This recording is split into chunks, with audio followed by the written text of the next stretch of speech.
Hi there, this is Jen Beyrle of the Oregonian and Billy Gates of the Oregonian, and we're really excited about Week 5 in the Oregon high school football season. We're going to take a look today at Madison at Lincoln. These teams aren't in the top 10, but Madison would be number 15 and Lincoln 20 in our coaches poll, so we'll give them that. But this game will help decide the champion coming out of the PIL League.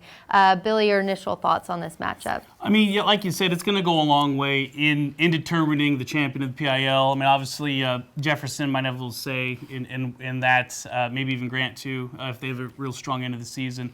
But either way, it's going to be a pretty good game for Week 5 this season. I mean, it's a battle of a dynamic offense in Madison who can beat you in several different ways, and then there's Lincoln's wing T running attack they're just going to try to cram it down your throat and see if you can stop it. So it's an interesting mix of offenses, and I mean, I'm pretty excited.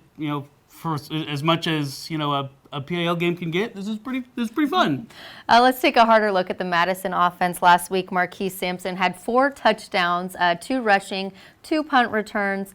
How are they gelling so far at this point in the season? Well, from all things considered, it seems like it's going to be a pretty darn good year for Madison, especially offensively. Like you said, Sampson, he had 2 punt returns for a touchdown. He's their best running back. He has 74 carries, 529 yards this season, 6 rushing touchdowns. He's kind of their workhorse when they want to run the ball, but they can throw it as well with Warrior Noel at quarterback, 55 for 102, 897 yards and 8 touchdowns.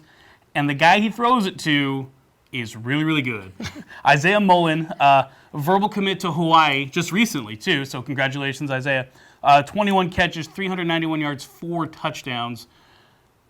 The thing with Madison, though, is that their best player is probably on defense. Linebacker Daniel Green, rated the number 1 inside linebacker on the West Coast by Scout.com. 3-star prospect, verbal commit to USC.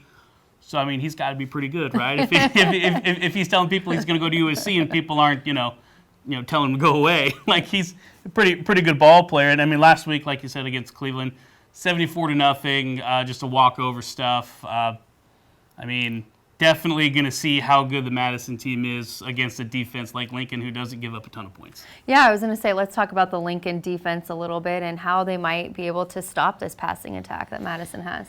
Well, I mean, it all comes down to getting pressure on the quarterback, and Noel is really good mobily too. I mean, he's a athletic kid. He's got a scholarship offer to Idaho.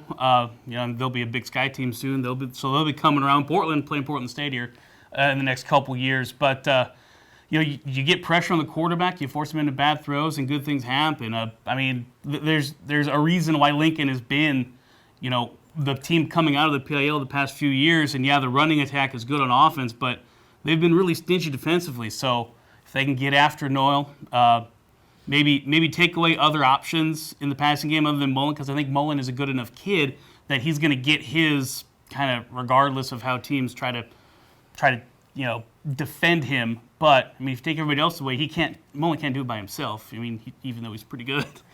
Both teams have the ability to score a lot of points, so this game just might come down to who can take care of the ball better. Yeah, and that's what Lincoln's offense is based on. I mean, it's ball control. It's a wing T offense. They've thrown the ball a grand total of 23 times in 4 games this season. So you know what's coming. It's either going to be Ed Slevin or Ben Hogue, but you have to stop it. And sometimes the wing T offense can get a bit confusing if a team hasn't seen it very much.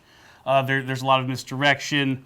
There's a lot of moving at the line of scrimmage with pulling guards and things like that, stuff that's made to confuse defensive linemen and linebackers to really just basically give that running back an extra step on people. And sometimes that extra step turns into an extra 10 yards, 20, 30, and sometimes it turns into an extra touchdown. So, I mean, that's what Lincoln's got to rely on. I mean, they've got about 750 yards between their 2 running backs, Slevin and Hogue.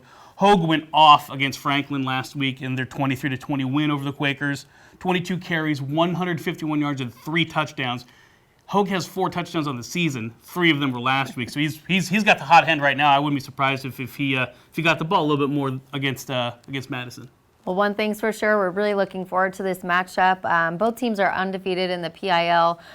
Lincoln's only loss came week 1 against Lake Oswego. So kickoff is at 7:30 at Madison High School, and we'll see you next time.